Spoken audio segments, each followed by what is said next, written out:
Welcome to online study. आज के online study में हम लोग एनालॉग इलेक्ट्रॉनिक्स का न्यू टॉपिक पढ़ेंगे जिसका नाम है diode as a rectifier. Diode जो है वो रेक्टिफायर की तरह वर्क करता है। ठीक है, तो सबसे पहले ये जानेंगे कि रेक्टिफायर होता क्या है। रेक्टिफायर, जिसको हिंदी में डिस्टकारी भी कहते हैं, रेक्टिफायर एक ऐसी डिवाइस होती है जो अल्टरनेटिंग वोल्टेज और करंट यानी एसी को पल्सेटिंग डीसी में कन्वर्ट कर देती। डीसी का तो मतलब जानते हो जो यूनिडायरेक्शनल होता है। डीसी क्या होता है? यूनिडायरेक्शनल होता है। ठीक है, तो डायोड जब रेक्टिफायर की तरह वर्क कर रहा है तो ये किस तरीके से, यानी कि ये वो डिवाइस हो गया जो एसी को डीसी में कन्वर्ट करता है। लेकिन कौन सा DC? Pulsating DC. Pulsating DC का मतलब होता है कि हमें आउटपुट में प्योर डीसी नहीं प्राप्त होता है बल्कि कुछ रिपल्स मिलते हैं। ठीक है, अब ये चीज़ें हम जब आगे पढ़ेंगे तो वेवफॉर्म के थ्रू देखेंगे कि किस तरीके से हमें जो डीसी मिल रही है वो पल्सेटिंग मिल रही है। ठीक है, अब देखिए जो रेक्टिफायर होते हैं वो कई टाइप के होते हैं। जो हमारे सिलेबस में है 3 टाइप के rectifier, half wave rectifier, full wave rectifier और तीसरा हो जाएगा ब्रिज रेक्टिफायर। तो सबसे पहले हम लोग हाफ वेव रेक्टिफायर के बारे में पढ़ेंगे जिसको हम लोग अर्ध तरंग दृष्टिकारी कहते हैं। ठीक है, हाफ वेव रेक्टिफायर का मतलब क्या होता है? हाफ वेव रेक्टिफायर का मतलब है कि यह वह सर्किट होता है जिसमें एसी इनपुट के केवल हाफ साइकिल में हमें आउटपुट प्राप्त होता है। मतलब कि केवल एक साइकिल में आउटपुट प्राप्त होगा लेकिन दूसरे साइकिल में आउटपुट प्राप्त नहीं होता है। अब हम इसका सर्किट देखेंगे कि सर्किट कैसे बनाते हैं। ये देखिए, ये मैंने यहाँ पे डायोड कनेक्ट किया है। अब इस डायोड को आउटपुट हम लोग रेजिस्टेंस के थ्रू लेंगे, जो लोड रेजिस्टेंस RL से मैंने जिसे डिनोट किया है। ठीक है, इसके अक्रॉस हम लोग आउटपुट वोल्टेज लेते हैं। अब ये जो डायोड है इसको हम ट्रांसफार्मर से मैंने इसका कनेक्शन किया और इस ट्रांसफार्मर में हम क्या देते हैं? AC इनपुट देते हैं। ठीक है, इस ट्रांसफार्मर में हम लोग AC इनपुट देते हैं। तो हम बारी बारी से देखेंगे कि AC का जब पॉजिटिव हाफ साइकिल आता है तो क्या होता है और जब AC का नेगेटिव हाफ साइकिल आता है तो क्या होता है। और यहाँ पे अगर ये ट्रांसफार्मर का प्राइमरी साइड P1 P2 और ये आपका हो गया ट्रांसफार्मर का सेकेंडरी साइड S1 S2, यहाँ पे जो वोल्टेज मिल रही है मुझे AC वोल्टेज वो VI = VM sin ωt। ठीक है, तो ये देखिए क्या मैंने करा हुआ है।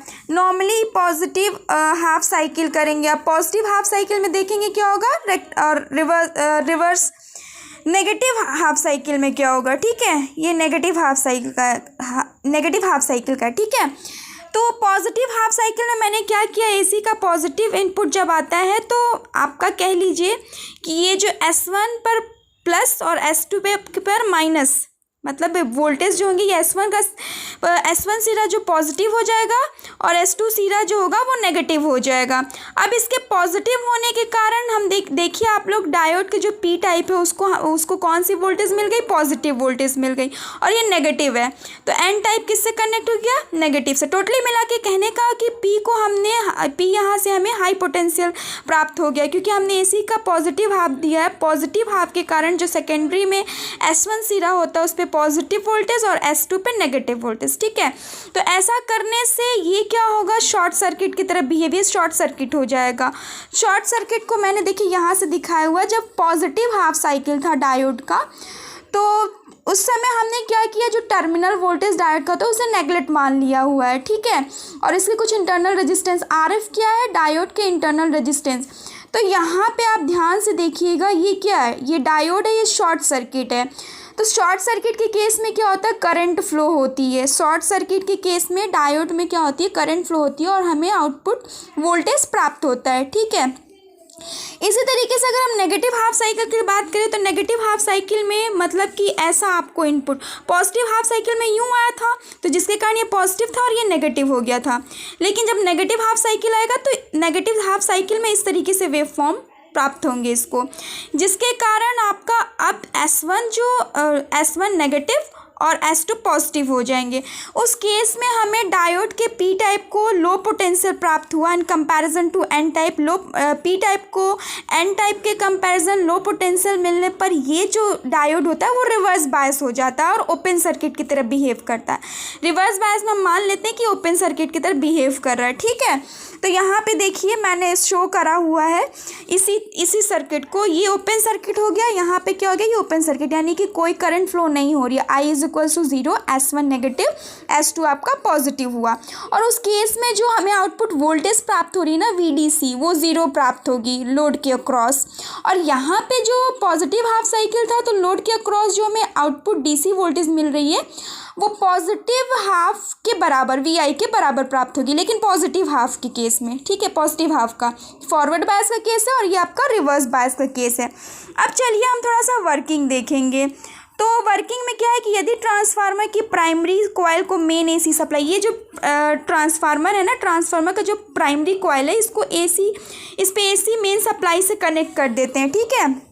इसको हमने क्या कर दिया, कॉइल को मेन AC सप्लाई से कनेक्ट कर किया, तो ट्रांसफार्मर की सेकेंडरी S1 S2 की, और हमें जब हम इसको AC के मेन सप्लाई से कनेक्ट करते हैं तो जो हमें S1 ट्रांसफार्मर का जो सेकेंडरी साइड है S1 और S2, इस पे हमें वोल्टेज प्राप्त होता है। और वो वोल्टेज क्या होता है, VI is equals to VM sine omega t. वही मैंने यहाँ पे लिखा हुआ है कि ट्रांसफार्मर की सेकेंडरी S1 S2 के बीच जो प्राप्त होने, यानी कि इसके और इसके बीच जो प्राप्त होने वाली वोल्टेज होती है, जो हम VI is equals to VM sine omega T.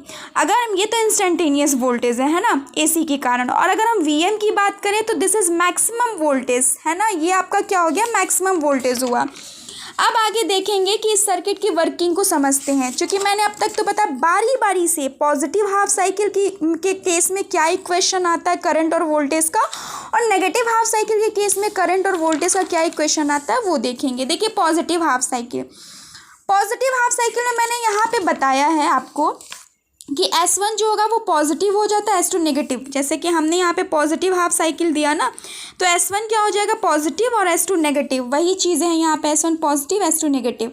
तो उस समय आपका डायोड शॉर्ट सर्किट की तरह बिहेव किया। तो देखिए करंट की फ्लो की डायरेक्शन क्या होगी, S1 होते, डायोड होते, फिर आपका कह लीजिए इस तरीके RL होते, S2 होते, फिर S1, इस तरीके से पूरा पाथ ये कंप्लीट करती है, ठीक है। इस तरीके से इसने अपना पूरा पाथ कंप्लीट किया, यानी करंट फ्लो हो रही है। करंट कब फ्लो करती है, जब सर्किट में पूरा पाथ फ्लो कर लिए, पाथ को वो क्या कर लिया उसने, ये पूरा पाथ को ऑब्टेन कर लिया, है ना, तब आप कह सकते हो कि सर्किट में करंट फ्लो हुआ। कहीं से भी अगर ओपन होता तो करंट फ्लो नहीं, तो क्योंकि उसने पाथ को फॉलो ही नहीं किया ना, उस पूरे पाथ में करंट फ्लो ही नहीं हुई, कहीं ना कहीं से ओपन हो गया।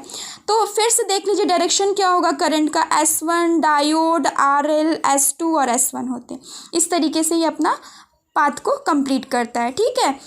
तो हमें देखिए होता क्या, उस टाइम से मैंने यही सब चीज़ें लिख दी है, इसको आप नोट कर लेना, ठीक है।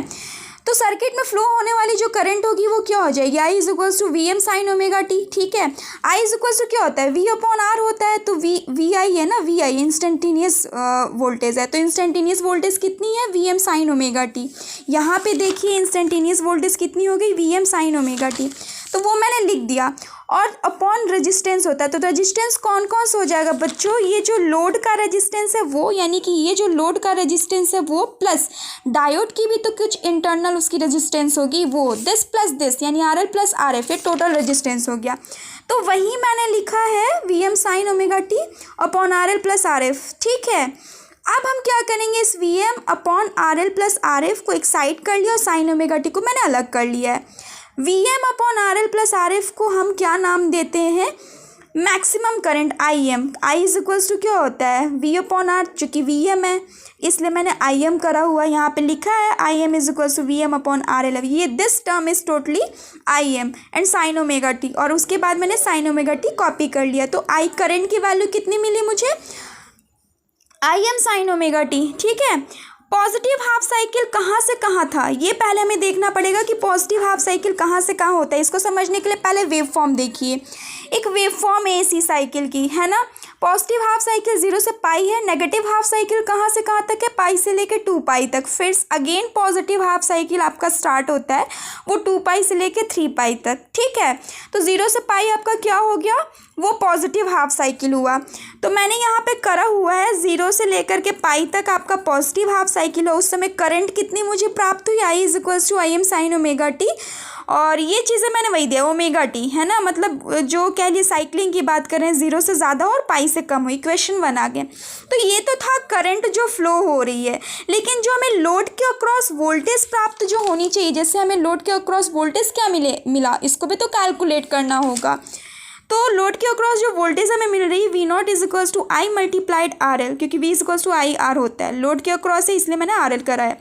अब I की वैल्यू आप क्या करोगे, इसको रखोगे I am sign omega T, है ना, I am sign omega T VM upon RL, I am की जगह मैंने VM upon RL plus RF करा हुआ है और साइन ओमेगा टी यहाँ पे देखिए, और लास्ट में हमने RL से मल्टीप्लाई कर दिया। ठीक है, कुछ नहीं मैंने किया है, इसको I की जगह रखा, देखिए VM upon RL plus RF sign omega t, और साथ में मैंने RL से मल्टीप्लाई कर दिया।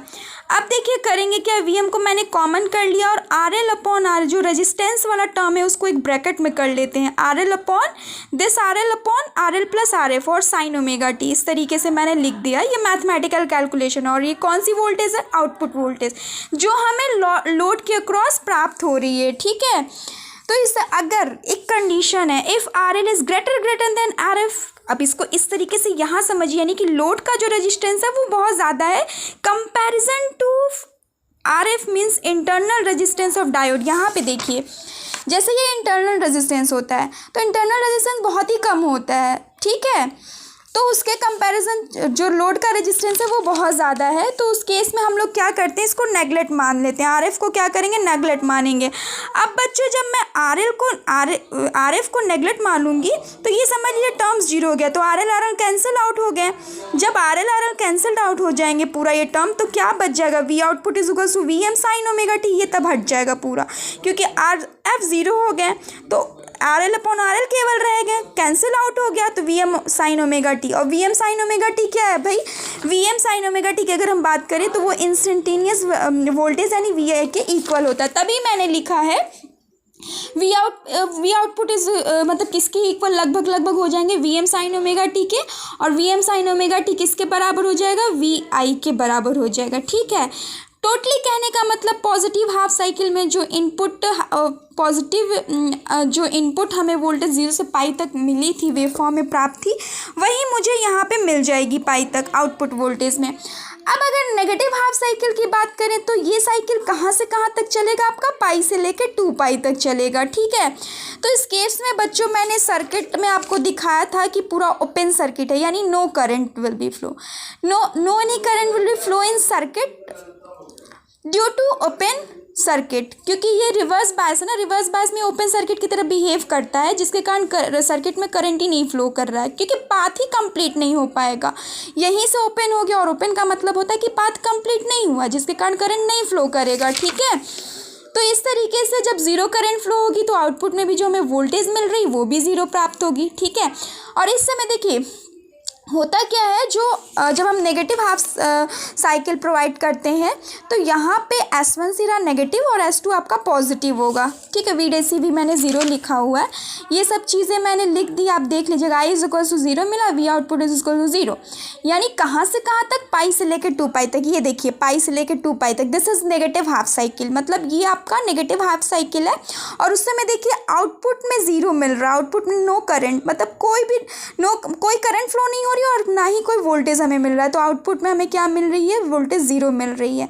तो टोटली कह सकते हो आप यहाँ से कि हाफ वेव रेक्टिफायर में केवल पॉजिटिव हाफ साइकिल में, यानी पूरा इनपुट साइकिल का पॉजिटिव हाफ साइकिल में हमें आउटपुट प्राप्त होता है, नेगेटिव हाफ साइकिल में आउटपुट नहीं मिलता। ठीक है, अब चूंकि मैंने इसमें शो करा हुआ है, लेकिन ये इसमें थोड़े रिप्पल भी होंगे, अभी आगे हम चलिए इसको देखते हैं, क्योंकि ये देखिए ये जो डीसी मिल रही है वो प्योर नहीं है, प्योर है ही नहीं, देख रहे हो, ये पल्सेटिंग डीसी प्राप्त हो रही है। तो इसको बाद में फिल्टर के थ्रू हम लोग क्या करते हैं, रिमूव करते हैं थोड़ा सा इसके रिप्पल्स को, पूरी तरीके से तो प्योर डीसी प्राप्त करते नहीं है, लेकिन मैक्सिमम हद तक उसको हम लोग फिल्टर के थ्रू हटा सकते हैं। चलिए नेक्स्ट टॉपिक है peak inverse voltage of half wave rectifier. Half wave rectifier का जो पिक इनवर्स वोल्टेज है वो होता है VM। ठीक है, अब नेक्स्ट टॉपिक हम लोग पढ़ेंगे rectification efficiency of half wave rectifier. Half wave rectifier यानी कि अर्ध तरंग दृष्टिकारी की दृष्टिकरण दक्षता क्या होती है। तो उसके लिए